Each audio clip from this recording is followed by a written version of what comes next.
The other toy that I wanted to show you has to do with loading authority records.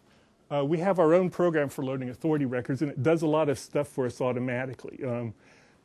It has a whole bunch of rules for when it's okay to go ahead and make a batch correction when a heading has changed.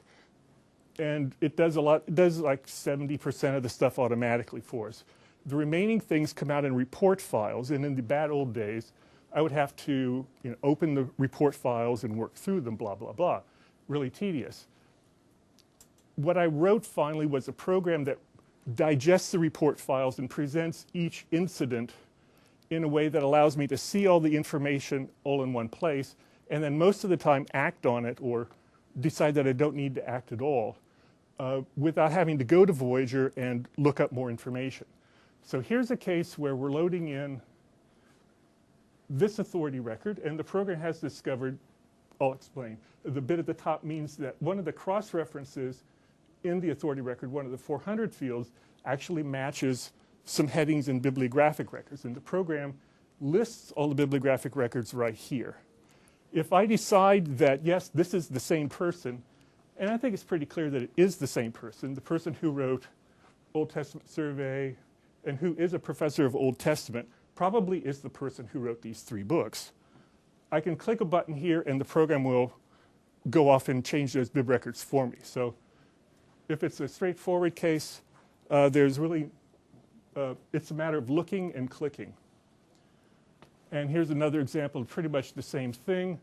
Probably the author of Image Processing, Telecommunication, and Information Systems is the same person who's talking about the display of pictorial information.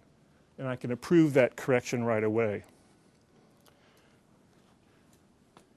This report actually continues down. There's a scroll bar over here which you can't see, but I've conveniently, I've got the bottom of it here. In this case, the heading changed from Marks, Allen to Marks, Allen with dates, which is a problematic kind of change. The program is listing here all of the bibliographic records that are involved, and it goes on to list all of the other authority records in our database that start the same way but have more stuff. So we started with Marks, Allen. We've also got 1957 Allen M and Allen N. What I can do now is decide that this bibliographic record goes with this heading, and this one goes with this heading, and correct individual records. This particular example is probably doesn't require that elaboration because these are all either sound recordings or music scores, and I can actually figure out pretty easily that they're all by the same person. But in other cases, I have to go one at a time. But anyway, with this program, I can get through work in half a day, what used to take me 2 days.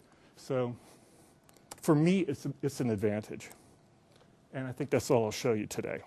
There was another toy, but you don't need it. Any questions about that? Can we see the other toy? Yeah. If I can get behind the helpful message.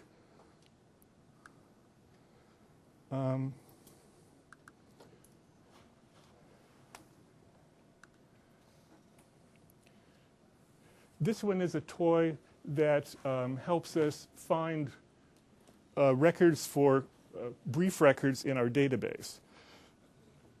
You click a button and the program goes off to OCLC in this case because that's what we've defined, and comes up with a panel that looks like this. It lists up here each of the matching records it found in OCLC and tells us what it used, what it matched on, and what kind of record it is. In this particular case, it matched in both cases on the 245 field. The language of cataloging in both cases is English.